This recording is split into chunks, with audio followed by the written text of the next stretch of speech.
چاہیے گر دین و دنیا میں سکون دل کی خوشی، چاہیے گر دین و دنیا میں سکون دل کی خوشی، صحبت علماء میں آ کر سیکھو باتیں علم کی، صحبت علماء میں آ کر سیکھو باتیں علم کی۔ الحمدللہ رب العالمین والصلاة والسلام علی سید المرسلین، اما بعد فاعوذ باللہ من الشیطان الرجیم، بسم اللہ الرحمن الرحیم۔ الصلاة والسلام علیک یا رسول اللہ وعلی آلک واصحابک یا حبیب اللہ، الصلاة والسلام علیک یا نبی اللہ وعلی آلک واصحابک یا نور اللہ۔ مدنی چینل کے ناظرین، پروگرام علم کی باتیں لے کر ایک بار پھر آپ کی خدمت میں حاضر ہیں۔ اللہ رب العالمین ہم سب کو دین متین کی باتیں سیکھنے، سمجھنے اور درست طریقے کے مطابق ان پر عمل کرنے کی توفیق عطا فرمائے۔ ابتداً درود پاک کی فضیلت ہمارے پیارے نبی صلی اللہ تعالی علیہ وآلہ وسلم کا فرمان مبارک عظمت علی شان ہے، زینوا مجالسکم بالصلاۃ علیہ فإن صلاتکم علیہ نور لکم یوم القیامہ۔ ارشاد فرمایا، اپنی مجلسوں کو تم مجھ پر درود پڑھ کر آراستہ کرو، خوبصورت بنا لو، مزین کر لو۔ تمہارا مجھ پر درود پڑھنا قیامت کے دن تمہارے لیے نور ہوگا۔ اللہ رب العالمین ہم سب کو کثرت کے ساتھ درود پاک پڑھنے کی توفیق عطا فرمائے۔ صلو علی الحبیب صلی اللہ تعالی علی محمد صلی اللہ علیہ وآلہ وسلم، صلاۃ و سلام علیک یا سیدی یا رسول اللہ وعلی آلک و اصحابک یا سیدی یا حبیب اللہ۔ مدنی چینل کے ناظرین، اس پروگرام نے بطور خاص ہم کسی ٹاپک کا، موضوع کا انتخاب کرتے ہیں اور اس کے اوپر ہی اپنی یہ گفتگو جاری کرتے ہیں۔ ماشاءاللہ ہمارے ساتھ مفتیان کرام موجود ہیں۔ قبلہ مفتی سجاد صاحب آپ کو خوش آمدید کہتے ہیں، کیسے مزاج گرامی؟ الحمدللہ، اللہ ماشاءاللہ۔ اور مفتی جمیل صاحب بھی ہمارے ساتھ اس پروگرام میں شامل ہیں، آپ کو بھی خوش آمدید کہتے ہیں۔ اللہ کریم آپ لوگوں کا اقبال بلند فرمائے۔ آج جو ہمارا ٹاپک ہے، سفر مظفر کا مہینہ ہے تو ذکر رضا بڑے ذوق شوق سے ہوتا ہے۔ اعلیٰ حضرت کا جشن، آپ کا عرس مبارک منایا جاتا ہے اور مختلف جہتوں سے اعلیٰ حضرت علیہ رحمہ کی شخصیت کے حوالے سے جو علمی باتیں ہوتی ہیں آپ تک پہنچائی جاتی ہیں۔ آپ کی زندگی مبارکہ اور آپ کے چاہے وہ دینی مشاغل ہوں یا دیگر آپ کے کوئی شاگردوں کے ساتھ اس کے تذکرے ہوں، تو یہ باتیں الحمدللہ مدنی چینل کی اسکرین پر متعدد بار مختلف سلسلوں میں یہ تذکرے ہوتے ہیں۔ آج کا ہمارا جو ٹاپک ہے وہ علماء سے ہی متعلق ہے اور بالخصوص آج ہم ذکر کریں گے خلفائے اعلیٰ حضرت۔ اعلیٰ حضرت امام اہل سنت الشاہ امام احمد رضا خان رحمۃ اللہ تعالی علیہ، آپ کے جو خلفاء تھے ان کے حوالے سے آج کے اس پروگرام میں ہم باقاعدہ سنیں گے کہ آپ کے خلفاء کتنے تھے۔ اور واقعی آج بھی دنیا کے اندر کسی کے شاگرد کو دیکھ کر اساتذہ کے بارے میں ایک اندازے لگائے جاتے ہیں، بولا جاتا ہے یہ فلاں کا شاگرد ہے، یہ فلاں کا شاگرد ہے۔ اور واقعی جب شاگرد بھی بالکل کمال والے ہوں تو وہ جس استاد نے ایسے شاگرد بنائے ہیں اور جن کے پاس انہوں نے پڑھا ہے، اور اسی طریقے سے خلفاء والا معاملہ بھی ہے کہ جنہوں نے ایسوں کو کہ جن کو اس خلافت کا اہل سمجھا اور وہ ان کو خلافت اور اجازتیں عطا فرمائی ہوں، تو آپ یہ دیکھیے کہ اس سے آپ اعلیٰ حضرت علیہ رحمہ آپ کی شخصیت اور آپ کے خلفاء وہ کیسے ہوں گے۔ تو آج ان کا تذکرہ ہم سنیں گے۔ آپ کہیں بھی نہیں جائیں، آپ ہمارے ساتھ پروگرام میں شامل رہیے گا۔ میں بلا تخیر اور بلا تمہید اب بڑھتا ہوں مفتی سجاد صاحب کی طرف اور حضرت سے ہی میں اپنی گفتگو کا آغاز کروں گا کہ آپ مدنی چینل کے ناظرین کو ابتداءً تو اعلیٰ حضرت علیہ رحمہ کے خلفاء کتنے تھے اور کوئی ایک اجمالی سا ان کا ذکر فرمائیں۔ الحمدللہ رب العالمین والصلاة والسلام علی سید المرسلین، اما بعد فاعوذ باللہ من الشیطان الرجیم، بسم اللہ الرحمن الرحیم۔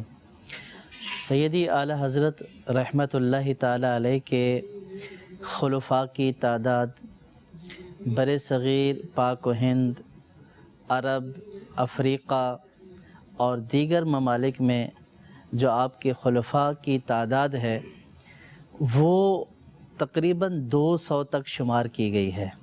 پروفیسر ڈاکٹر مسعود صاحب نے تقریباً آپ کے 200 خلفاء شمار فرمائے ہیں، اور جن میں سے تقریباً 36 کے قریب خلفاء جو ہیں وہ آپ کے عرب شریف کے ہیں۔ کیا بات ہے! اور اس کے علاوہ جو خلفاء ہیں وہ بر صغیر، پاک و ہند، اس وقت موجودہ پاکستان، ہندوستان، بنگلہ دیش، نیپال، سری لنکا، موریشیس، جنوبی افریقہ، انڈونیشیا، تو یہ یہاں جو ہے وہ اعلیٰ حضرت رحمۃ اللہ تعالیٰ علیہ کے، خود سیدی اعلیٰ حضرت رحمۃ اللہ تعالیٰ علیہ کے خلفاء تھے۔ کیا بات ہے! اور پھر آپ کے خلفاء کے جو خلفاء ہیں وہ پوری دنیا کے اندر پھیلے ہوئے ہیں۔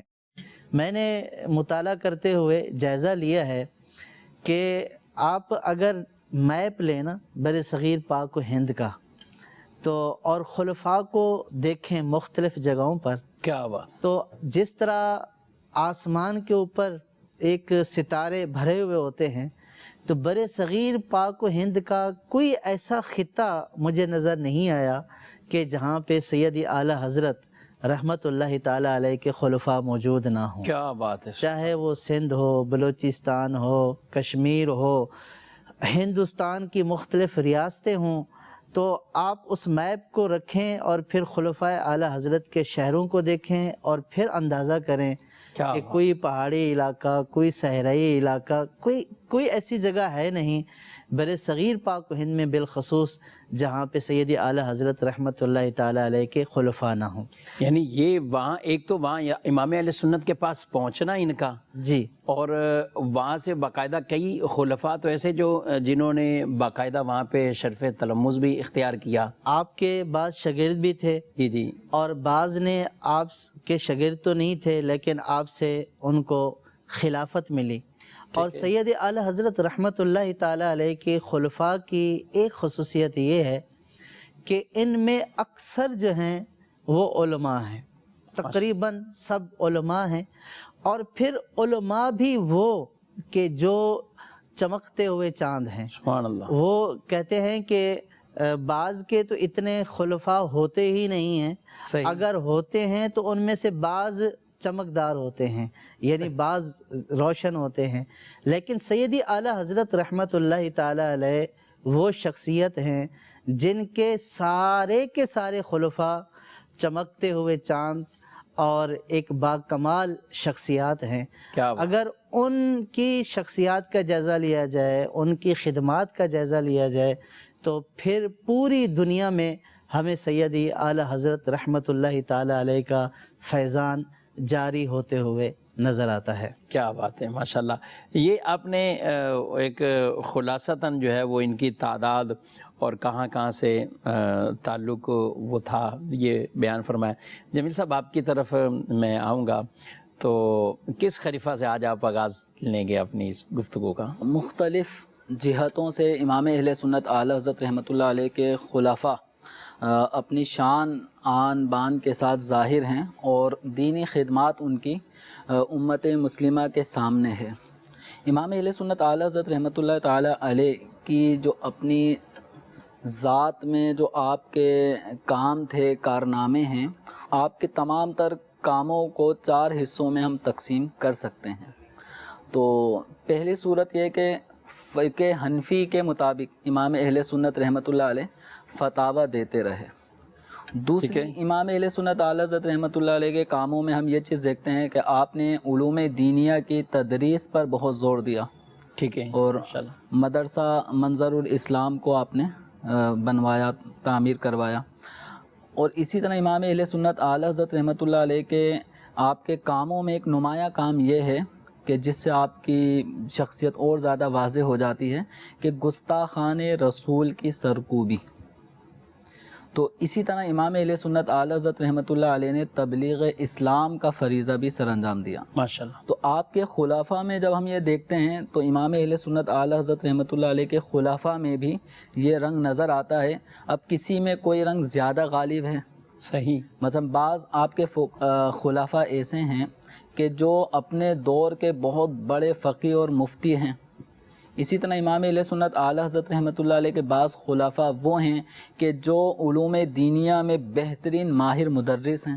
ٹھیک ہے. بعض آپ کے خلافہ وہ ہیں کہ جو فن مناظرہ میں مناظر اسلام اعلیٰ درجے کے ہیں، اور جو رد بد مذہب کرنا، اسی طرح غیر مسلمین کے اسلام، قرآن، صاحب قرآن، اللہ تبارک و تعالیٰ کے حوالے سے جو اعتراضات ہیں ان کا معقول جواب دینا اور ان کو دندان شکن جوابات دے کے عاجز کر دینا، یہ بعض خلافہ میں ہے.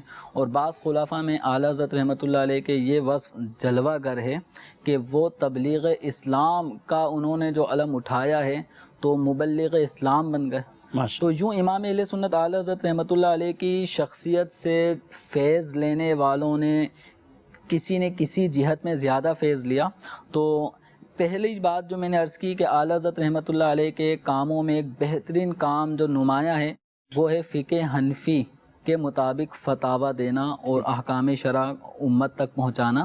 تو اس فن میں اس حیثیت سے اعلیٰ حضرت رحمۃ اللہ علیہ کے خلفاء میں سب سے نمایاں نام وہ صدر الشریعہ بدر الطریقہ حضرت علامہ مولانا امجد علی اعظمی رحمۃ اللہ علیہ کا نام آتا ہے، صاحب بہار شریعت. ماشاءاللہ.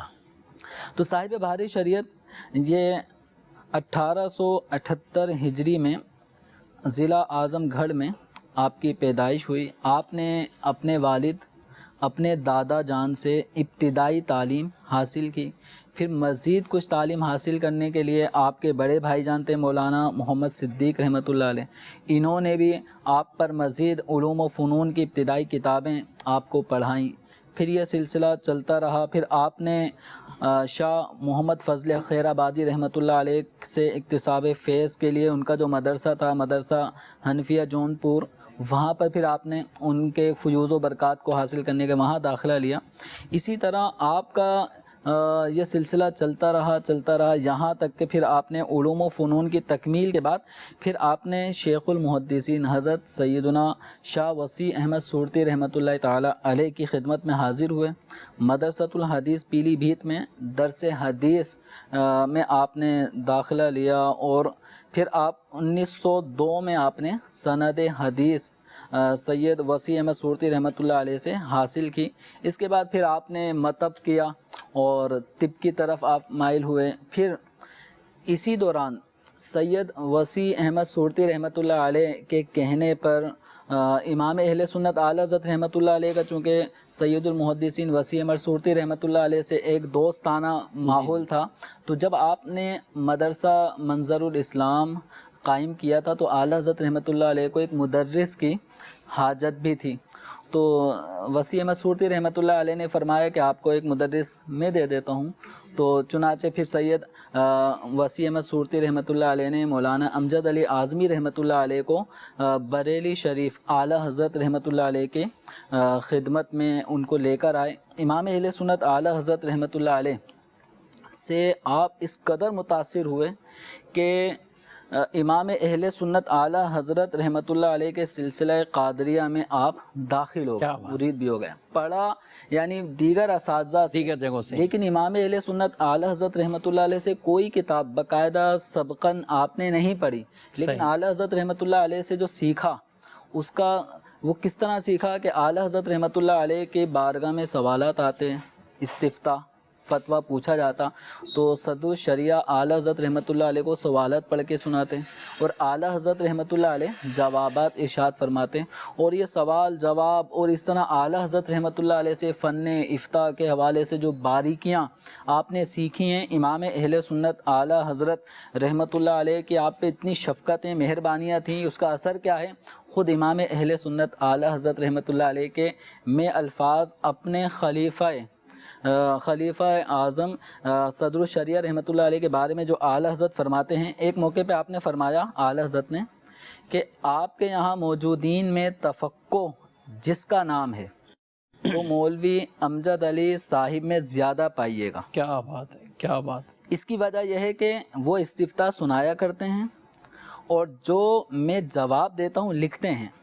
مزید اعلیٰ حضرت رحمۃ اللہ علیہ فرماتے ہیں طبیعت اخاذ ہے، کیا بات، طرز سے واقفیت ہو چلی ہے۔ بہت بڑا وصف ہے یہ، بالکل خاص طبیعت ہونا۔ اور صدر الشریعہ علیہ رحمہ ایک مطلب سجاد صاحب ایک تو پہلے سے ہی یعنی آتے ہیں آدمی کسی سے شرف تلمذ اس طور پر کہ اسباق پڑھے جاتے ہیں، کتابیں پڑھی جاتی ہیں، تو ان سے ایک بہت لگاؤ ہوتا ہے اساتذہ سے، لیکن پہلے سے ہی کوئی ایک عالم ہو، فارغ التحصیل ہو، پھر وہ کسی عالم کے پاس آئے اور یہاں بطور خاص صدر الشریعہ علیہ رحمہ جو کہ اپنے زمانے میں لکھیں کہ آج کل درس نامی کیا 15 سال میں، اور یہ یوں یعنی انہوں نے کتنا پڑھا اور کس انداز سے پڑھا، اور وہ جب اعلیٰ حضرت امام اہل سنت کی بارگاہ میں آتے ہیں تو کمال کا، یعنی یہاں پر اعلیٰ حضرت سے یعنی یہ اس قدر متاثر بھی ہوئے، بلکہ ہمارے پاس جو کنز الایمان شریف ہے یہ بھی صدر الشریعہ علیہ رحمہ کی ہی کوششیں اور کاوشیں ہیں۔ اصل میں پہلے لوگوں میں جو علماء تھے وہ حقیقی طور پر عالم تھے، جی بالکل، ادب بھی تھا بالکل، اور علم کے ساتھ عمل، تقوی اور پرہیزگاری بھی تھی، ماشاءاللہ، اور پھر علم کی قدر بھی تھی۔ تو جہاں وہ دیکھتے نا علم کا چشمہ، کیا بات، تو وہ وہاں اس سے ضرور فیض یاب ہوتے ہیں۔ اور جہاں علم کا سمندر جاری ہو، جہاں علم کا سمندر جاری ہو واقعی ماشاءاللہ، اور پھر بندہ اس کی موجوں کو، اس کے جو ہے وہ سمندر کی گہرائی کا اندازہ کر چکا ہو، اس گھاٹ کا پانی پی چکا ہو، اور پھر وہ تقوی اور پرہیزگاری سے بھی متصف ہو، حقیقی عالم بھی ہو، تو پھر ایسے گھاٹ پر ہر کوئی رہنا پسند کرتا ہے۔ تو جب سیدی اعلیٰ حضرت رحمۃ اللہ تعالیٰ علیہ کی صحبت ملی، آپ کی خدمت دین کو دیکھا، اور پھر سیدی اعلیٰ حضرت رحمۃ اللہ تعالیٰ علیہ جو علمی موتی جو آپ کو دیتے، اور پھر جو آپ کی علم سے محبت، جیسے کنز الایمان شریف جو ہے وہ آپ نے با اصرار سیدی اعلیٰ حضرت سے عرض کی کہ جو ہے وہ آپ ترجمہ قرآن کنز الایمان لکھیں۔ اب سیدی اعلیٰ حضرت رحمۃ اللہ تعالیٰ علیہ عصر کے بعد فی البدیع لکھواتے، اور آپ کے بارے میں آیا کہ آپ اس ترجمے کی پھر تحقیق کرتے، یعنی رات کو تفسیریں اٹھاتے، اور تفسیروں کا جو حاصل ہوتا، جو نچوڑ ہوتا، وہ سیدی اعلیٰ حضرت رحمۃ اللہ تعالیٰ علیہ کا ترجمہ ہوتا۔ آپ دیکھیں، ایک تو علم سے محبت، اور پھر جو ہے وہ امت سے محبت، کہ ایسے عالم دین اگر دنیا سے بغیر کوئی قرآن پاک کی خدمت کا خزانہ چھوڑے بغیر چلے گئے، تو پھر جو ایک خزانہ ان کے سینے میں ہے وہ امت کو کیسے ملے گا؟ کیا بات ہے، کیونکہ سیدی اعلیٰ حضرت رحمۃ اللہ تعالیٰ علیہ کا جس طرح علم تھا تو وہ دیکھ چکے تھے۔ تو یہ ایک تو یہ تھی امت کی خیر خواہی تھی، جی خود تو سیراب ہو رہے تھے، لیکن ایک خواہش تھی کہ امت بھی آپ کے اس قرآن پاک سے جو آپ نے فیض حاصل کیا ہے، امت کو بھی اس سے کچھ نہ کچھ حاصل ہو جائے۔ پھر آپ دیکھیں کہ استاد نے لکھوا دیا، جی بالکل، اب اس کے بعد ایک جو لائق طالب علم ہوتا ہے، جو ایک تحقیق کرنے والا ہوتا ہے، وہ پھر دیکھتا ہے تفسیروں کو، پھر ساری رات تفسیریں دیکھنا اور ترجمے کو میچ کرنا، تو وہ آزمائش کے لیے، امتحان کے لیے نہیں تھا، بلکہ مزید جو ہے وہ پختگی اور اپنے لیے علم حاصل کرنے کے لیے تھا۔ تو جب اس طرح کا عالم آپ کو مہیا ہو، جب اس طرح کا شفیق استاذ آپ کو مہیا ہو، تو پھر کیوں نہ آپ اس کے دامن سے وابستہ ہوں گے۔ آپ یہ بھی دیکھ لیجئے، عام طور پر جو استاد ہوتا ہے وہ اپنے شاگرد سے، جس کو اس نے پڑھایا ہوا ہوتا ہے، اس سے زیادہ محبت کرتا ہے، اور جو اس سے نہیں پڑھا ہوا ہوتا تو اس کی طرف اتنا زیادہ التفات نہیں ہوتا۔ لیکن سیدی اعلیٰ حضرت رحمۃ اللہ تعالیٰ علیہ بھی جوہری تھے، ہیرے کو پرکھتے تھے۔ آپ کے کئی خلفاء ایسے ہیں کہ جن کا آپ کے ہاں آنا جانا تھا، باقاعدہ آپ کے شاگرد نہیں تھے، آپ کے ہاں آنا جانا تھا، آپ نے ان کی صلاحیتوں کو پرکھا، اور جب پرکھا تو پھر ان کو فیض عطا فرما دیا۔ یہ نہیں دیکھا کہ میرے پاس پڑھا ہوا نہیں، میرے مدرسے سے پڑھا ہوا نہیں، اور یہی کیفیت خلافتیں بھی عطا کی ہیں، اور وہ خلیفہ اعلیٰ حضرت یعنی خلافت کی ایک باقاعدہ ایک سند جاری اور ایک یہ نسبت پوری کہ اپنا خلیفہ قرار دے دیا۔ تو اعلیٰ حضرت علیہ رحمہ کو خود ان پر کتنا اعتماد، اور پھر کتنی چیزیں آپ دیکھتے ہو، پھر آپ نے جیسا کہا پورا گویا کہ میپ پھیلا ہوا ہے میپ کی طرح، تو اعلیٰ حضرت علیہ رحمہ یوں نوازتے بھی تھے اور گویا کہ پھر علاقے بھی سپرد کر رہے ہیں کہ وہاں جائیے اور یہ خدمت دین کیجیے ماشاءاللہ۔ آپ دیکھیے کہ خلفائے اعلیٰ حضرت، اب ڈیرہ غازی خان، ہمارا علاقہ ڈیرہ غازی خان، اچھا، ضلع ڈیرہ غازی خان ایک پسماندہ علاقہ ہے، یعنی آج بھی وہاں پہ وہ ترقی نہیں ہے جو پاکستان کے دوسرے علاقوں میں ترقی ہے، لیکن سیدی اعلیٰ حضرت رحمت اللہ تعالی علیہ کے یہاں پہ بھی خلفاء موجود تھے، اللہ اکبر، یہاں کے علماء سے بھی جو ہے وہ رابطہ تھا۔ بلوچستان میں بارکھان کا ایک علاقہ ہے اور اس کے قریب پہاڑی علاقہ ہے، وہاں کے علماء کا سیدی اعلیٰ حضرت رحمت اللہ تعالی علیہ سے نہ صرف رابطہ تھا بلکہ فتاوی رضویہ شریف میں ان کے استفتاء موجود ہیں۔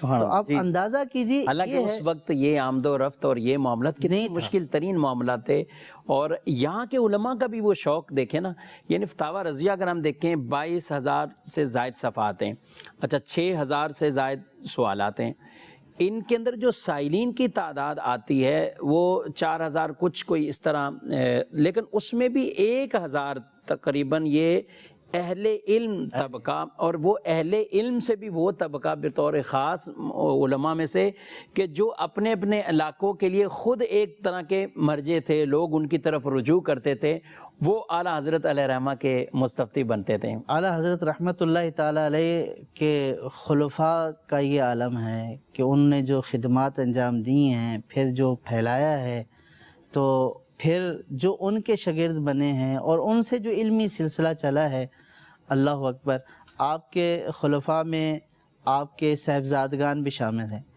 حجت الاسلام حضرت حامد رضا خان، اور اسی طرح مفتی اعظم ہند مصطفیٰ رضا خان رحمت اللہ تعالی علیہ بھی آپ کے خلفاء میں شامل ہیں۔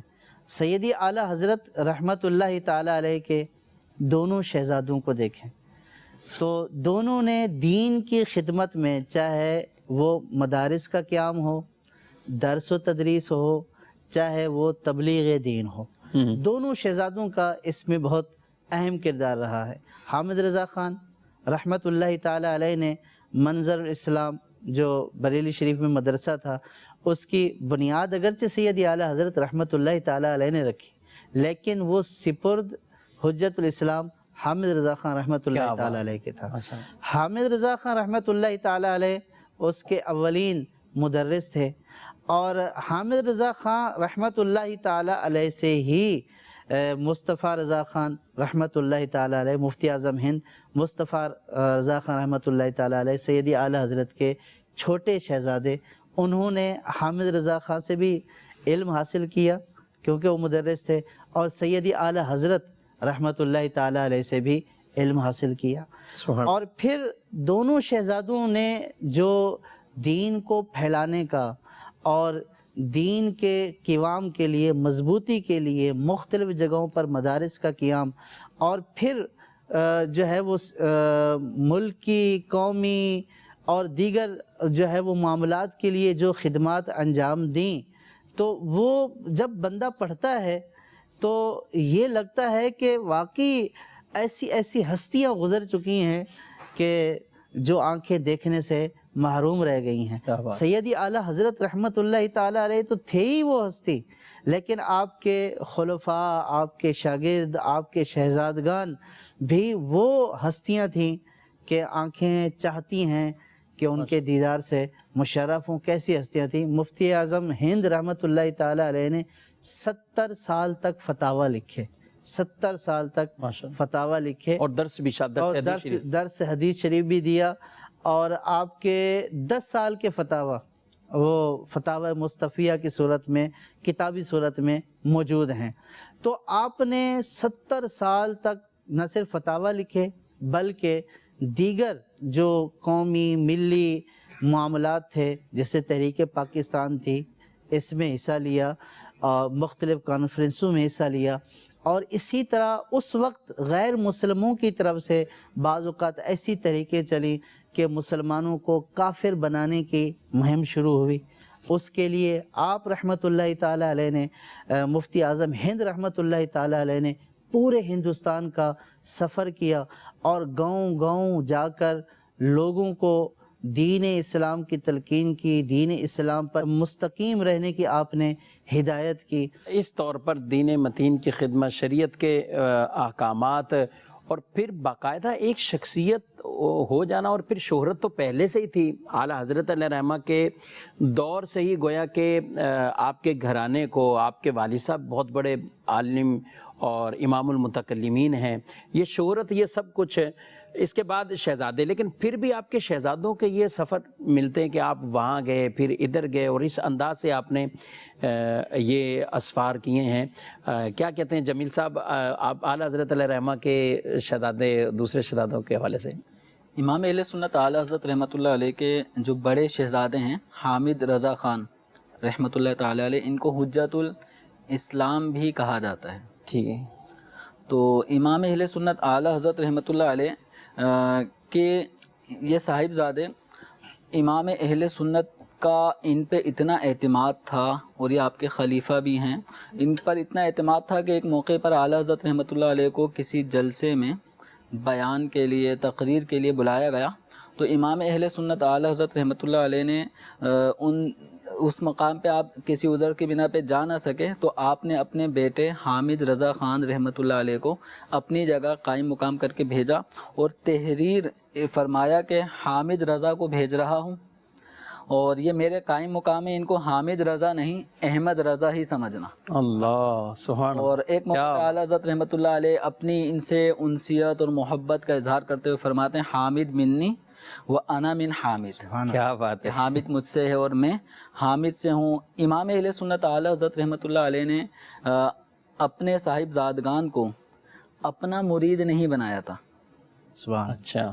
اعلیٰ حضرت رحمۃ اللہ علیہ کو مارہرہ شریف کی عظیم شخصیات سے آپ کا تعلق تھا، آپ کے والد بھی وہیں سے مرید تھے، اعلیٰ حضرت رحمۃ اللہ علیہ بھی وہیں سے بیعت ہوئے، اور آپ نے اپنے صاحبزادوں کو بھی اسی گھرانے سے بیعت کروایا، اور ابو الحسنین نوری رحمۃ اللہ علیہ کے ہاتھ پر حامد رضا خان رحمۃ اللہ علیہ بیعت ہوئے۔ اعلیٰ حضرت رحمۃ اللہ علیہ کا جب وصال کا وقت قریب آیا تو کچھ دن پہلے ہی حامد رضا خان رحمۃ اللہ تعالیٰ علیہ نے بیعت کا سلسلہ شروع کیا، تو امام اہل سنت اعلیٰ حضرت رحمۃ اللہ علیہ نے فرمایا کہ ان کی بیعت میری بیعت ہے، کیا بات، ان کا ہاتھ میرا ہاتھ ہے، جو ان کا مرید ہوا میرا مرید ہوا، ان سے بیعت کرو۔ امام اہل سنت اعلیٰ حضرت رحمۃ اللہ علیہ کے جو صاحبزادگان ہیں، ان کا دین اسلام کی خدمات میں بہت نمایاں مقام ہے، اور ساتھ ہی ساتھ امام اہل سنت اعلیٰ حضرت کے دیگر جو خلفاء ہیں وہ بھی اپنے اپنے طور پہ اپنے اپنے دور میں بہت بڑے ہستیوں کے مالک رہ چکے ہیں۔ اعلیٰ حضرت کے خلفاء میں ایک عظیم نام سید دیدار علی شاہ رحمۃ اللہ تعالیٰ علیہ کا نام بھی بہت۔ تو آپ رحمۃ اللہ تعالیٰ علیہ نواب پورہ الور میں آپ کی پیدائش ہوئی، آپ کا نام سید محمد دیدار علی شاہ ہے، امام موسیٰ رضی اللہ تعالی عنہ سے آپ کا سلسلہ نسب جڑتا ہے۔ آپ کے پیدائش سے پہلے آپ کے جو چچا تھے وہ بھی خدا والے تھے، تو انہوں نے پیشن گوئی دی تھی آپ کی والدہ ماجدہ کو کہ تیرے ہاں ایک لڑکا پیدا ہوگا جو دین مصطفی کو روشن کرے گا، اس کا نام دیدار علی رکھنا۔ چنانچہ ان کی بشارت کے مطابق آپ کا نام دیدار علی رکھا گیا۔ سادات سے آپ کا گھرانہ ہے۔ ابتدائی تعلیم آپ نے اپنے علاقے الور میں تعلیم حاصل فرمائی، اور آپ کے ہم درس شیخ الاسلام حضرت سید پیر مہر علی شاہ رحمۃ اللہ تعالیٰ علیہ، وسیع احمد محدث صورتی رحمۃ اللہ علیہ آپ کے ہم درس ہیں، ہم درجہ ہیں، اور آپ سلسلہ نقشبندیہ میں حضرت سیدنا فضل الرحمن گنج مراد آبادی ان کے مرید بھی ہیں، خلیفہ بھی ہیں، اور ساتھ ہی ساتھ آپ کو امام اہل سنت اعلیٰ حضرت رحمۃ اللہ علیہ سے بھی خلافت حاصل ہے۔ اور صدر الافاضل حضرت سیدنا نعیم الدین مراد آبادی رحمۃ اللہ علیہ اور یہ آپس میں بڑے کلوز تھے، دوستانہ ان کا ماحول تھا، مراسم تھے۔ ایک مرتبہ صدر الافاضل رحمۃ اللہ علیہ نے اعلیٰ حضرت رحمۃ اللہ علیہ کا ذکر فرمایا۔ ابھی ان کی اعلیٰ حضرت سے ملاقات نہیں ہوئی تھی، اور صدر الافاضل نے ان کے سامنے اعلیٰ حضرت کا تذکرہ خیر فرمایا۔ صدر الافاضل حضرت نعیم الدین مراد آبادی رحمۃ اللہ علیہ نے سید دیدار علی شاہ صاحب رحمۃ اللہ علیہ کو اعلیٰ حضرت کے کچھ کرامات اور آپ کے احوال بیان فرمائے، ترغیب دلائی کہ ان سے ہم ملاقات کے لیے چلتے ہیں۔ تو سید دیدار علی شاہ صاحب رحمۃ اللہ علیہ نے فرمایا کہ بھائی مجھے ان سے کچھ حجاب ہے، یعنی ان کی تاب، ان کی علمی وقار، شخصیت ایسی ہے کہ ان کی میں تاب لا نہیں سکتا، ان کا مقام مرتبہ ایسا ہے، اور وہ پٹھان خاندان سے بھی تعلق رکھتے ہیں، اور سنا ہے طبیعت سخت ہے، تو اس لیے مجھے جاتے ہوئے وہاں پہ تھوڑا سا وہ ہو رہا ہے، جھجک سی آ رہی ہے۔ تو خیر صدر الافاضل رحمۃ اللہ علیہ کی بھرپور کوشش سے یہ بریلی شریف حاضر ہوتے ہیں، ملاقات ہوتی ہے۔ امام اہل سنت اعلیٰ حضرت رحمۃ اللہ علیہ کی بارگاہ میں وہ حاضر ہوئے، اور حاضر ہوتے ہی عرض کرتے ہیں کہ حضور مزاج کیسے ہیں؟ تو امام اہل سنت اعلیٰ حضرت رحمۃ اللہ علیہ بڑا ہی پیارا جواب ارشاد فرماتے ہیں بھائی کیا پوچھتے ہو، پٹھان ذات ہوں، طبیعت کا سخت ہوں۔ یعنی جو بات انہوں نے کہی اور جس سے کہی تھی کہ بھائی میں تھوڑا سا ان کے بارگاہ میں جاتے ہوئے جھجک محسوس کرتا ہوں، اعلیٰ حضرت رحمۃ اللہ علیہ کے پاس پہنچتے ہیں اور مزاج پوچھتے ہیں، اور اعلیٰ حضرت وہی جواب جو ان کے خیال میں تھا، اعلیٰ حضرت کو کشف کے ذریعے اللہ تبارک و تعالیٰ نے یہ صلاحیت دی کہ آپ نے یہ جان لیا کہ ان کے دل میں میرے بارے میں کیا خیالات ہیں۔ وہی الفاظ اعلیٰ حضرت نے جواب میں ارشاد فرمایا کہ پوچھتے کیا ہو، ذات کا پٹھان ہوں اور طبیعت کا سخت ہوں۔ تو سید دیدار علی رحمۃ اللہ تعالیٰ علیہ، اعلیٰ حضرت رحمۃ اللہ علیہ کی یہ کشف و کرامت دیکھ کے آپ دیدہ ہو گئے، اور سر نیاز عقیدت نیاز مندی سے جھکا دیا، اور اس کے بعد اعلیٰ حضرت سے ایسا تعلق ان کا جڑا کہ پھر کبھی بھی نہ ختم ہونے والا تعلق بن گیا۔ کیا بات ہے، یعنی جو ایک سنا ہوا تھا اور یہاں جب آئے ان کی بارگاہ میں پہنچے ہیں اور پھر یہیں ہو کے رہ گئے۔ یہ بھی سجاد صاحب دیکھیے کہ ایک تعلق، ایک عالم آئے ہیں تو اب ان کی کوشش ہے کہ دوسرے بھی آئیں، اور گویا کہ صدر الافاضل مولانا نعیم الدین مراد آبادی علیہ رحمہ آپ خود ان کو دیکھ رہے ہیں کہ یہ بھی اتنے بڑے ہیں اور اس پائے کے عالم ہیں، تو یہ جب وہاں پہنچیں گے، یہ جب آئیں گے تو یہ بھی ایک بڑا انداز ہوتا تھا۔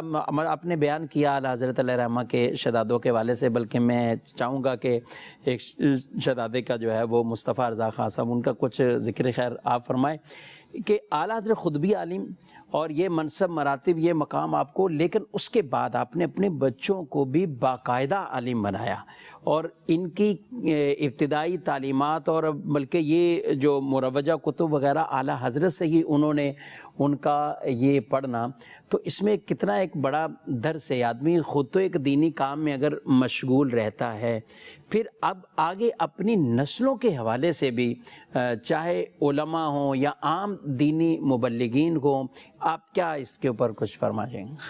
دیکھیے یہی تو علم نافع ہے، یہی تو علم نافع ہے، اور یہی اللہ اور اس کے رسول کا فضل ہے کہ بندہ خود بھی جس فضل سے اور جس نعمت سے اللہ نے اس کو نوازا ہے، تو وہ پھر کوشش کرے کہ میری آنے والی نسلیں اور میرے سے تا قیامت منسوب چیزیں وہ اسی اللہ کے فضل اور نعمت کے تحت ہی رہیں۔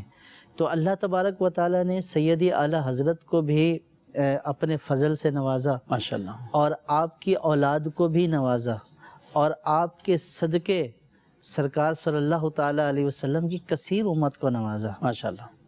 اب سیدی اعلیٰ حضرت رحمت اللہ تعالیٰ علیہ یہ جیسا کہ ابھی ذکر کیا جمیل بھائی نے، اپنا مرید نہیں کیا، اپنے پیر گھرانے سے مرید کروایا۔ جی جی، ایک یہ بھی ایک درس ہے، کیا بات ہے، کہ دیکھیں جہاں سے مجھے ملا ہے تو میں بھی آپ کو اس گھر پر، اس دروازے پر لے چلتا ہوں، آپ بھی وہاں سے حاصل کریں۔ ابو الحسین نوری رحمۃ اللہ تعالی علیہ، جنہوں نے سید اعلیٰ حضرت کی تربیت کی، جی شاہ رسول نے ان کے سپرد کر دیا، انہوں نے ہی تربیت حجت الاسلام حامد رضا خان علیہ رحمہ کی، اور انہوں نے ہی تربیت مصطفیٰ رضا خان رحمۃ اللہ تعالی علیہ کی ماشاءاللہ۔ اور جب ادھر جہاں سے فیض مل رہا ہے وہ بھی ایک یعنی کہ بہت اعلیٰ گھرانہ، کیا بات، اور خود اپنے والد کے اعتبار سے بھی بہت اعلیٰ پائے کا گھرانہ، جب دونوں نسبتیں مل گئیں تو پھر وہ کیوں نہ چاند سورج کیا بنیں بات، گے، سبحان اور کیوں نہ ان کی چمک ہوگی۔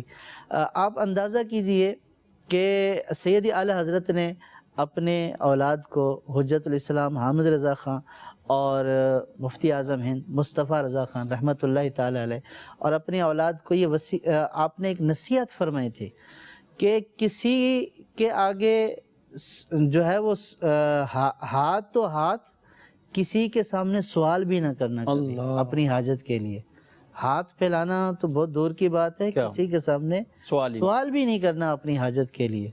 آپ دیکھ لیں مصطفیٰ رضا خان رحمۃ اللہ تعالی علیہ، مفتی اعظم ہند رحمۃ اللہ تعالی علیہ کا اتنا شہرہ تھا کہ افریقہ کیا USA ہر جگہ سے آپ کے یعنی عرب، یہ برِ صغیر، ہر طرف سے آپ کے مریدین تھے۔ آپ کی سیرت میں لکھا ہے کہ جب آپ حج کے لیے دوسری مرتبہ تشریف لے گئے تو ایک مرید نے جو بمبئی میں رہتے تھے، انہوں نے یہ سوچا کہ حضرت تشریف لائیں گے تو ان کے لیے ایک میں نئی کار خرید لیتا ہوں، حضرت کو یہاں سے نئی کار پر لے جاؤں گا بریلی شریف، راستے میں ملاقاتیں بھی کرواتا جاؤں گا اور آخر میں ان کو نظر کر دوں گا۔ ٹھیک، تو انہوں نے اس طرح خریدی اور یوں سفر جاری رہا۔ جب بریلی شریف پہنچے اور مراد جو ہے وہ پانے کا وقت قریب آیا، عرض کی کہ حضور یہ قبول فرمائیں، آپ نے انکار فرما دیا۔ اللہ، آپ نے فرمایا کہ نہیں۔ آپ اندازہ کیجئے کہ جس کے نظر میں اللہ اور اس کے رسول ہوں، سبحان اللہ، اور تو ان کی نظر میں یہ دنیا کیا چیز ہے، ان کی نظر میں دنیا کچھ نہیں ہے۔ سید اعلیٰ حضرت نے اپنے خلفاء کی، اپنی اولاد کی، اپنے شاگردوں کی یہی تربیت کی، ان کو بتا دیا کہ اصل کیا چیز ہے۔ تو جب ان کو اصل دکھا دی تو پھر اصل کے مقابلے میں کوئی بھی چیز ان کو جو ہے وہ ادھر ادھر نہیں کر سکتی تھی۔ مفتی اعظم ہند رحمۃ اللہ تعالی علیہ ایک مرتبہ کسی غریب اپنے مرید کی عیادت کے لیے تشریف لے کر جانے لگے تو آپ کو اطلاع دی گئی کہ UP کے گورنر آپ سے ملاقات کے لیے بس آنے والے ہیں، آپ ٹھہر جائیے، ملاقات کے لیے آنے والے ہیں۔ تو مفتی اعظم ہند رحمۃ اللہ تعالی علیہ نے فرمایا کہ میں نے سنت کی نیت سے عیادت کا ارادہ کیا، اپنے قدم سنت کے لیے، سنت کو پورا کرنے کے لیے اٹھائے ہیں، تو اب میں اس سنت کی ادائیگی کے لیے اس غریب کی عیادت کرنے کے لیے جاؤں گا، میں ان کی جو ہے وہ استقبال کے لیے نہیں بیٹھتا ہوں۔ کیا بات ہے، کیا آپ رحمت اللہ تعالی علیہ اپنے غریب مرید کی عیادت سنت کی نیت سے، کہ آپ نے فرمایا میرے قدم سنت کے لیے اٹھے ہیں تو اب پیچھے نہیں ہٹیں گے۔ کیا بات، آپ اندازہ کیجئے کہ جس کو دیکھنے کے لیے، یعنی جو منصب والے ہوتے ہیں، عہدے والے ہوتے ہیں، ان کو دیکھنے کے لیے دنیا امنڈ آتی ہے، جب وہ آپ کے دروازے پر آ رہے ہیں اللہ، تو آپ کی بے نیازی یہ ہے کہ آپ چلے گئے اور وہ گورنر انتظار کر کے واپس چلا گیا۔ آپ نے فرمایا میں تو سنت کی پیروی کے لیے جاؤں گا۔ اللہ، تو جب سرکار صلی اللہ تعالیٰ علیہ وسلم کی سنت کی پیروی کا ایسا جذبہ ہو کہ میرے قدم سنت کے لیے اٹھے تو پیچھے نہیں ہٹیں گے، تو پھر ان کے کیوں نہ کر چرچے ہوں گے، اور پھر کیسے نہ نام ان کے روشن ہوں گے۔ پھر ان کا یہ عالم ہوتا ہے کہ ایک مرتبہ آپ سفر پہ تھے، ٹرین سے اترے، نماز پڑھنا آپ نے شروع کی، ٹرین کے چلنے کا وقت قریب ہو گیا، مصطفیٰ رضا خان، اب خشوع و خضوع کا عالم یہ ہے کہ آپ دیکھتے ہیں کہ جیسے سفر کر رہے ہوتے ہیں لوگ، اپنی ٹرینوں پہ کئی دفعہ سفر کیا ہے، تو ٹرین چلنے کا وقت آ جائے جی بالکل، اور جو ہے وہ الارم ہو جائے تو پھر کیسے لوگ جو ہے وہ نماز میں کتنا خشوع و خضوع ہوتا ہے، کتنی جو ہے وہ توجہ ادھر ہوتی ہے۔ ادھر خشوع و خضوع کا عالم یہ ہے کہ لوگ بھاگ رہے ہیں ٹرین کی طرف، ٹرین چل پڑی، لیکن آپ نے بڑے اطمینان کے ساتھ خشوع و خضوع کے ساتھ نماز ادا کی۔ کیا بات، وہ ٹرین کیسے جا سکتی تھی ایسی سواری کو چھوڑ کر؟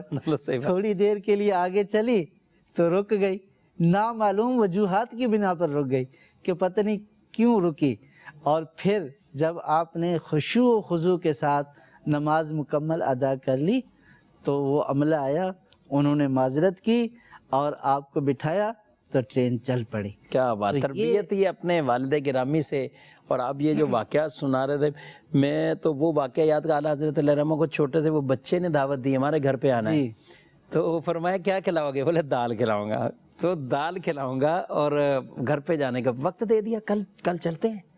اللہ اکبر، تو کل ان کے گھر پہ چلے گئے اور وہ جو تھی وہ دال تیار ہوئی وہ آپ کی طبیعت اور مزاج سے بالکل برعکس تھی۔ تو بعض اوقات کئی مرتبہ آدمی دعوتوں میں جاتا بھی ہے اور اس میں جا کر بھی بسا اوقات ایسا ہوتا ہے کہ وہ صاحب خانہ کی بہت زیادہ دل آزاریاں کر کے آ جاتے ہیں، اور عام معاملات میں کئی طرح کی طرح کی تکالیف میں ان کو اس لیے بلانا تھا، جی یہی کھلانا تھا، گھر کھا لیتے۔ یہاں تو چلو ایسا تصور ہی نہیں ہے سجاد صاحب، اگر کوئی اسپیشل کسی کو اپنے گھر پہ کوئی بلائے تو عام طور پہ یہ تصور نہیں ہے کہ اب یہ کوئی دال گٹالا یا اس طرح کی کوئی چیز کھلانی ہے، اب وہ ظاہر کوئی خصوصی انتظامات ہوتے ہیں، لیکن آپ علیہ رحمہ نے وہاں اسی کو ہی، اور پھر ایسا بھی نہیں ہے کہ ایک لقمہ لے کے چھوڑ دیا، کہ اس کو اپنے باقاعدہ کھانے کو تناول فرمایا، اور کسی طرح کا جو ہے وہ کوئی ایسا اظہار بھی نہیں ہونے دیا، کچھ ایسی ناگواری کا اظہار بھی نہیں کیا۔ تو یہ واقعی یہ اللہ والوں کی ماشاءاللہ یہ باتیں ہیں۔ منچن کے ناظرین، آپ کی کالز بھی ہیں، ان کو بھی آپ کی گفتگو کو بھی شامل کرنا ہے۔ بس گفتگو اتنی خوبصورت چل رہی ہے اور ذکر رضا ہے، اور آپ کے ہی شاگردوں کا ہے، علم اور علماء کی یہ گفتگو اور باتیں، انہی کے متعلق ہم کچھ کر رہے ہیں، لیکن آپ کے سوالات، آپ کی کالز بھی اہمیت رکھتی ہیں۔ تو دیکھتے ہیں ناظرین ہم سے کیا پوچھنا چاہتے ہیں۔ میرا سوال مفتی صاحب سے یہ ہے کہ خلافت کی تعریف بتا دیجئے۔ ٹھیک ہے، ماشاءاللہ، جی مزید کو۔ میرا نام امان اتاری ہے۔ علم کی باتیں سلسلہ مجھے بہت اچھا لگتا ہے، اور مفتی شفیق صاحب آج آپ بھی بہت اچھے لگ رہے ہیں، اللہ آپ کو نظر بد سے بچائے۔ ماشاءاللہ علم کی باتیں سلسلے میں مفتی سجاد صاحب اعلیٰ حضرت کے خلفاء کی شان بیان کر رہے ہیں، تو یقیناً خلفاء کی یہ شان ہے تو اعلیٰ حضرت کی کیا شان ہوگی۔ مفتی شفیق صاحب میں آج آپ کو یہ شعر سناؤں گا۔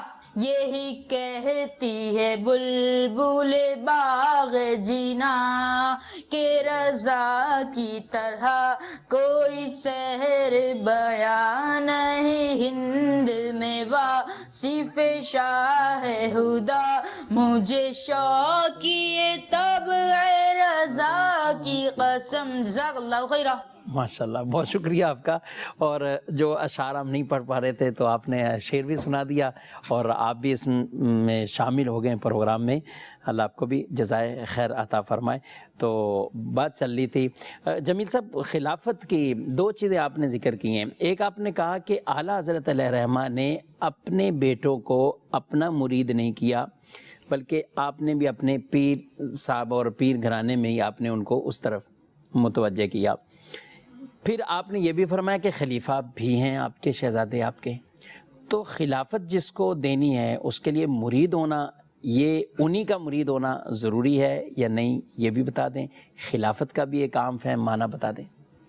خلافت کا مطلب ہوتا ہے نائب، یعنی خلیفہ نائب ہوتا ہے۔ اب نائب کس اعتبار سے ہے کہ جو اللہ تبارک و تعالی نے ایک پیر صاحب کو جو کمال فضل عطا فرمایا ہے، اور وہ کمال آگے جو تعلیمات ہیں، رشد و ہدایت کے جو ذرائع ہیں، کسی کی اصلاح کرنی ہے، امت کو رہنمائی فراہم کرنی ہے، تو یہ سلسلہ جو پیر کا مطلب ہی رہنمائی کرنے والا، مرشد کا مطلب یہ ہوتا ہے کہ رشد و ہدایت کرنے والا، تو اب اس میں جو بالخصوص یہ ضروری ہوتا ہے کہ وہ سلسلہ یہ رشد و ہدایت کا پیر صاحب کو ان کے پیر سے، پھر ان کے پیر سے، یہاں تک کہ نبی کریم صلی اللہ تعالی علیہ وسلم سے سلسلہ متصل ہو. ٹھیک ہے. ٹھیک ہے.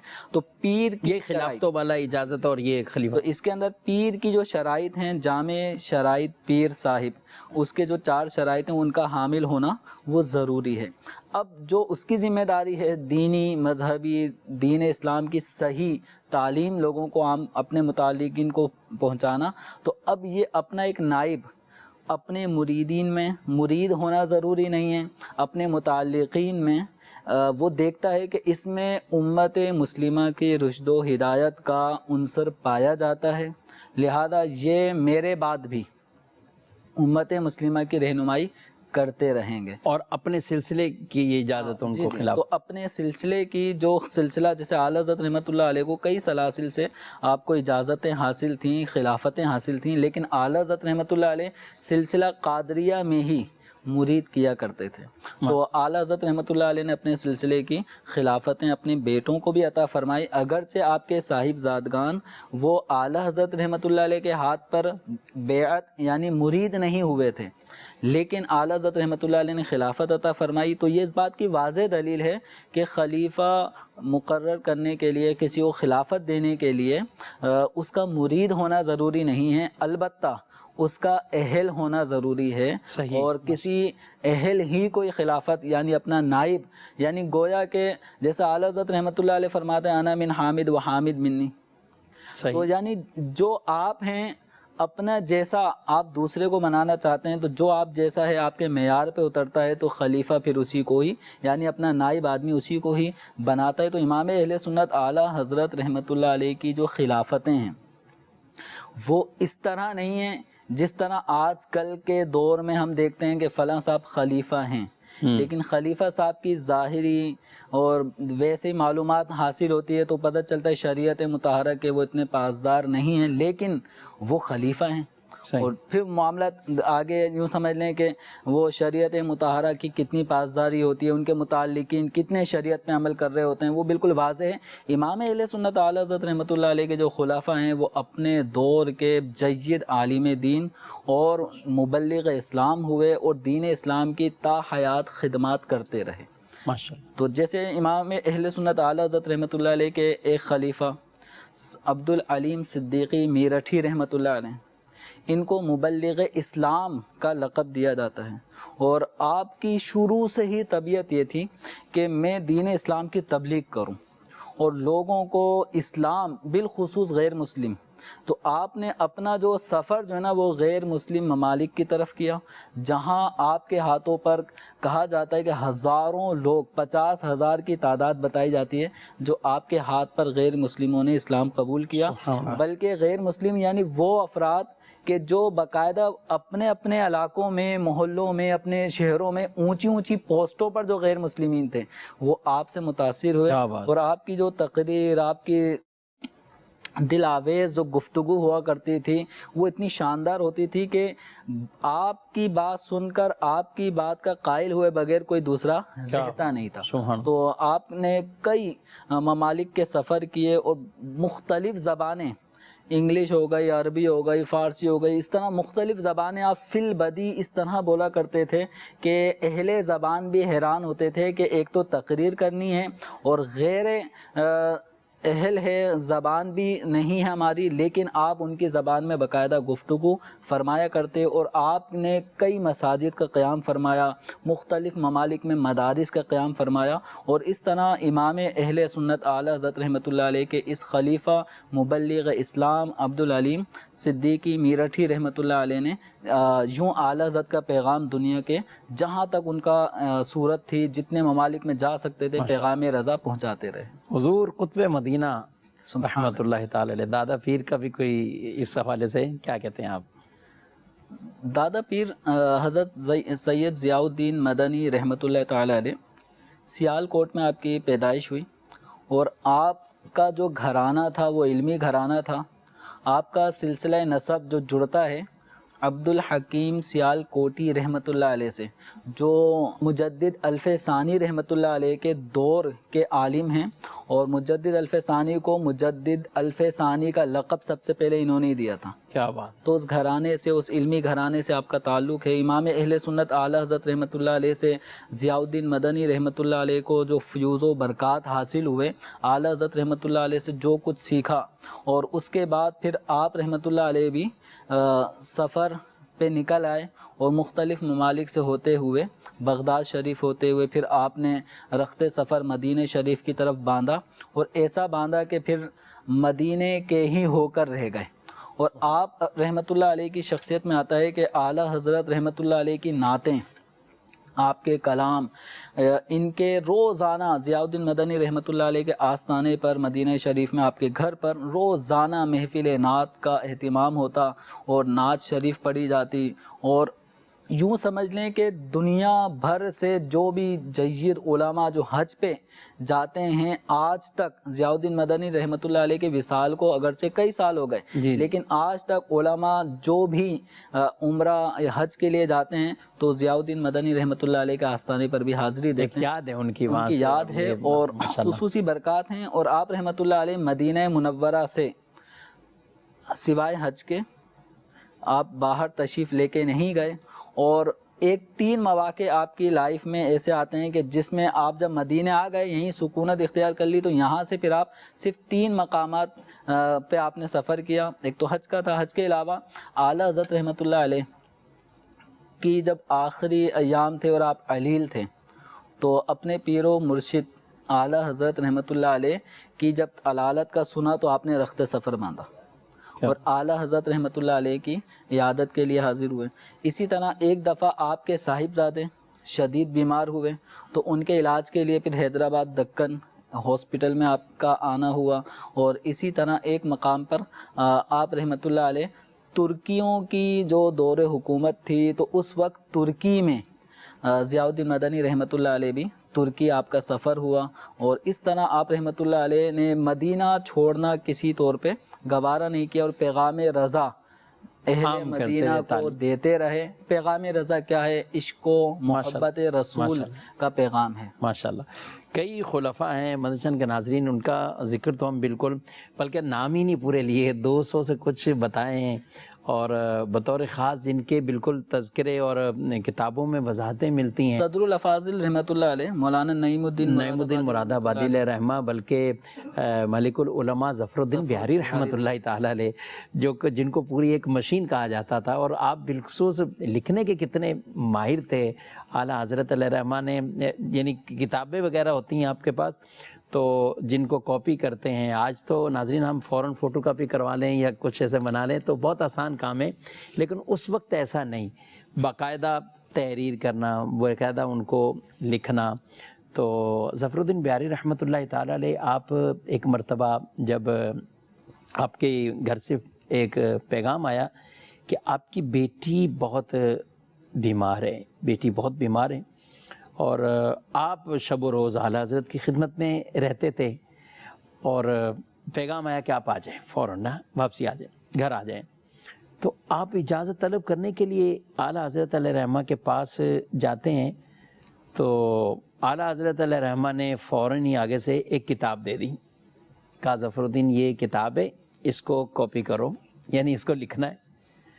آپ کے اندر یعنی گویا کہ وہ کہیں کہ جیسے آپ استاد نے کام کیا نا بھائی، آگے کوئی عذر یا کوئی بات کہنے کی یہ کہیں بھی نہیں ہے، یعنی یہ بھی ایک انداز بزرگوں والا، اور کتنا ادب کا کہ اب استاد نے کہہ دیا کہ لکھو تو آپ بیٹھ گئے، یہاں تک کہ پوری رات لگ گئی آپ کو لکھنا، اور یہ آسان عمل نہیں تھا۔ ہم کہتے ہیں کہ آج تو اتنی سہولیات ہیں، سب کچھ ہے، کمپیوٹر ہیں، کتابیں لکھنا بھی آسان ہے، اور مختلف انداز سے آج کے دور میں کتابیں یعنی لکھنا کوئی اتنا اس طور پر مشکل کام نہ رہا۔ کئی معاونت یوں کمپیوٹر نے حل کر دی، کچھ افراد مل جاتے ہیں اور وہ اپنے تحت ہی 10-12 جمع ہوئے اور پھر وہ سارا لکھا لکھایا ایک کے کھاتے میں جاتا ہے. تو یہ ہمارے ماحول میں، لیکن اعلیٰ حضرت کی تصانیف اگرچہ ہزار ہم ان کا ذکر کرتے ہیں، یہ سب کچھ وہ چراغ کی روشنی میں ہی ہے. اس وقت نہ کمپیوٹر ہے نہ یہ، اور بلکہ وہ آپ کو یاد ہوگا فتاوی رضیہ شریف میں پنکھے والا فتویٰ ایک، کہ نیا نیا پنکھا جو ایجاد ہوا تھا تو آپ پوچھا کہ ابھی لگا لیں مسجد میں لگا لیں، وہ تو ظاہر نیا نیا تجربہ تھا ابھی. ایک تو وجہ یہ تھی کہ اس کے اندر جو گریس لگتی تھی نا وہ بھی ناپاک تھی، اس میں کوئی مسئلہ تھا. دوسرا ساتھ یہ تھا کہ وہ لگاتے تھے گر جاتا تھا، تو جس سے لوگوں کی جانوں کو بھی خطرہ. تو اعلیٰ حضرت کا تو اس وقت یہی فرمایا تھا، نہیں ابھی نہیں لگاؤ بھائی، مسجد میں اللہ کے مہمان آتے ہیں، نمازی آتے ہیں، تو ابھی یہ معاملہ نہیں کرو، اجازت نہیں دی تھی. یعنی سہولیات نہ ہونے کے برابر اور کام ان کے اس قدر عظیم و شان کام. تو ظفر الدین بہاری رحمۃ اللہ تعالیٰ علیہ نے کتاب لی، فوراً واپسی آئے، لکھنا شروع کیا، پوری رات بیٹھے رہے، صبح جا کے پیش کیے کہ اس طور پر کہ کام ہو گیا استاد صاحب کا، اب میں اجازت لوں گا. تو آپ نے جیسے ہی کتاب لی ان سے اور انہوں نے دی، تو آپ نے فوراً کتاب لینے کے بعد جو ہے نا وہ مسکرائے اور پھر فرمایا ظفر الدین پریشان نہ ہو، بیٹی ٹھیک ہے، بیٹی کی پریشانی نہ لو. تو آپ ابھی ادھر سے یہ انہوں نے کہا ہے، فوراً گھر سے بھی پیغام آ جاتا ہے کہ ہم نے رات کو جو آپ کو پیغام بھیجا تھا کہ آپ بس فوراً آ جائیں ساری مصروفیات تر کر کے. لیکن اب یہ ہے کہ اللہ کا شکر ہے، وہ جو بیٹی کی طبیعت کے حوالے سے خطرہ تھا وہ خطرہ ٹل گیا ہے، ختم ہو چکا ہے. تو کس قدر کس انداز سے. اور مجھے ایک تو یہ بات، دوسری اب یہ دیکھیں نا، اتنے بڑے کام کرنا، بسا اوقات معاونت بھی ساتھ ہوتی ہے نا، ایک ضروری نہیں مالی معاونت، جیسے آپ نے کہا ان کی تو اس طرف نظر ان کے شرادوں کی نہیں ہے، گاڑیاں ہوں یا اس طرح کی چیزیں، لیکن ایسے معاون کے جو کئی طرح کے ذہنی طور سے ٹینشن فری کر دیں. استاد اصل میں دیکھیے کہ شاگردوں کا حوصلہ بڑھاتے ہیں جی، اور پھر جو بزرگوں کی نظر تھی نا وہ مشکلات اور پریشانیوں پر بھی ہوتی تھی. اور یہ تو ایسے معاون ہیں کہ جن کو سیدی اعلیٰ حضرت نے خود ایک اپنے خلیفہ کو خط میں ذکر کیا کہ ظفر الدین نے یہاں سے جو ہے وہ علم حاصل کیا ہے، ابتدائی کتابیں یہاں سے پڑھی ہیں، ہمارے ہاں کے بہت اچھے معاون مدرس ہیں اور فتاوی میں میرے معاون ہیں. ایک استاد جب اپنے شاگرد کی حوصلہ افزائی کرتا ہے، دوسروں کے سامنے تعریف کرتے ہیں کہ یہ بہت اچھے مدرس ہیں، یہیں سے پڑھے ہوئے ہیں اور یہ فتاوی میں میرے معاون ہیں. کیا بات. تو پھر آپ دیکھیں کہ پھر اس سے جو شاگرد ہوتا ہے تو اس کا جو کہتے ہیں نا کہ خون میں اضافہ ہو جاتا ہے. جی جی بالکل. ایک خوشی حاصل ہوتی ہے. اور پھر یہ تو ایسے شاگرد ہیں، آپ کے بارے میں آیا کہ آپ نے صحیح بخاری اور صحیح مسلم اول تا آخر سیدی اعلیٰ حضرت رحمت اللہ تعالیٰ علیہ سے سبقن کیا بات ہے، کمال ہے ماشاء پوری دونوں جو ہے وہ بڑی کتابیں حدیث کی سیدی اعلیٰ حضرت رحمت اللہ تعالیٰ علیہ سے پڑھی. اور پھر جو آپ کو اس میں علم توقیت میں جو ملکہ تھا، جی بالکل، نظام الاوقات، اور اس وقت اس کو ترتیب دینا، اس وقت ترتیب دینا. اور پھر جو آپ کو یہ نہیں کہ ملکہ تھا، آپ کے پائے کا اس وقت کوئی نہیں تھا، اور بھی تھے سیدی اعلیٰ نعیم الدین مراد آبادی علیہ رحمہ بھی اچھے توقید دان تھے، اور آپ ظفر الدین بہاری رحمۃ اللہ تعالیٰ علیہ بھی اچھے جو ہے وہ توقید دان تھے. پھر صرف توقید دان نہیں تھے، محدث بھی تھے، الصحیح البہاری جی بالکل، جو آپ نے حدیث پر کام کیا ہے. تو کئی کتابوں کے مصنف. اور پھر آپ یہ دیکھیے ایک پہلو ہمارے لیے یہ بھی ہے کہ خود اتنے علم اور فن کے ماہر، لیکن اپنے استاد کے سامنے ایسے کہ جیسے طالب علم. کیا بات ہے. یہ دور طالب علمی کے واقعات نہیں ہیں بلکہ اس قدر جو ہے وہ مدرس بن چکے. کیا بات ہے. فتاوی میں معاون اور مددگار ہیں، کمال. لیکن آپ دیکھ رہے ہیں کہ استاد نے کہا کہ بھئی یہ کر دیں تو یہ نہیں کہا کہ آپ میری پریشانی کو نہیں دیکھ رہے، یہ نہیں دیکھ رہے.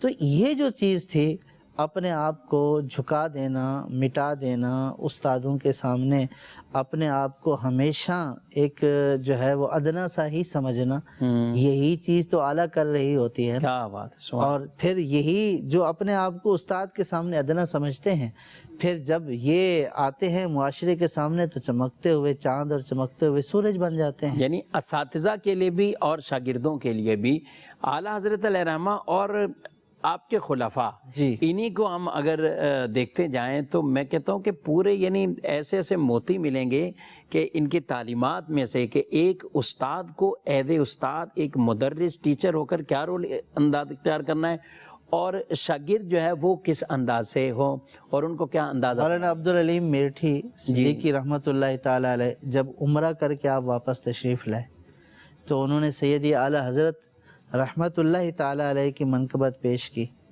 سیدی اپنے پیر و مرشد کی. تو سیدی اعلیٰ حضرت رحمۃ اللہ تعالیٰ علیہ چونکہ مدینے سے آئے تھے تو آپ نے ان سے یہ فرمایا کہ میں اب آپ کو کیا پیش کروں.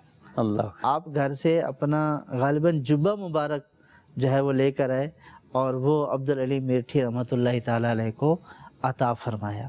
خلیفہ ہیں آپ کے اللہ کے. تو اب دیکھیں اچھا سیدوں سے تو سیدی اعلیٰ حضرت رحمۃ اللہ تعالیٰ علیہ کو ایک خصوصی لگاؤ تھا. سید محمد کچھوچوی رحمۃ اللہ تعالیٰ علیہ، اشرفی کچھوچوی رحمۃ اللہ تعالیٰ علیہ بے شمار ہیں. اور ایک خصوصی ذکر جو ہے وہ قطب مدینہ رحمۃ اللہ تعالیٰ علیہ کا میں کروں گا.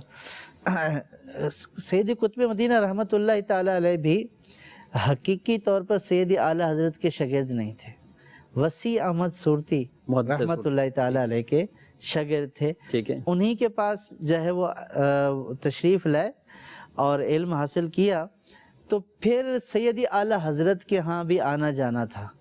تو سیدی اعلیٰ حضرت رحمۃ اللہ تعالیٰ علیہ نے آپ کو پرکھا اور پھر آپ کو خلافت سے نوازا. ماشاءاللہ 9 سال تک بغداد میں رہیں اور یہ سیدی اعلیٰ حضرت رحمۃ اللہ تعالیٰ علیہ کے وہ خلیفہ ہیں کہ جن کا جنازہ بھی مسجد نبوی شریف میں ہوا. سبحان اللہ. اور آپ کا جنازہ پڑھنے کے بعد کچھ دیر کے لیے آپ کو معاجہ شریف کے سامنے آپ کے جنازے کو رکھا گیا اور باب جبریل سے پھر بقی شریف میں آپ کو دفن کیا گیا.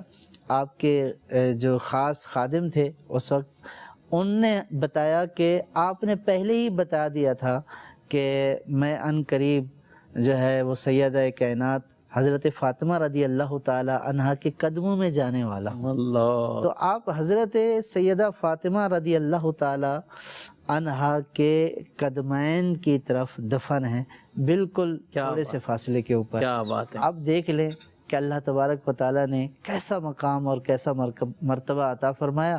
جنت البقیع بھی عطا فرمائی اور سیدہ کائنات کے قدموں میں بھی جگہ عطا فرمائی. ماشاءاللہ ماشاءاللہ. اعلیٰ حضرت علیہ رحمہ کے خلفاء کا کچھ ذکر ہوا ہے. اعلیٰ حضرت علیہ رحمہ کے خدام کی بھی ایک پوری فہرست ہے کہ جنہوں نے بطور خاص آپ کی بارگاہ میں وہ خدمت آپ کی کرتے. بہرحال یہ بھی ایک پورا ایک ٹاپک ہے.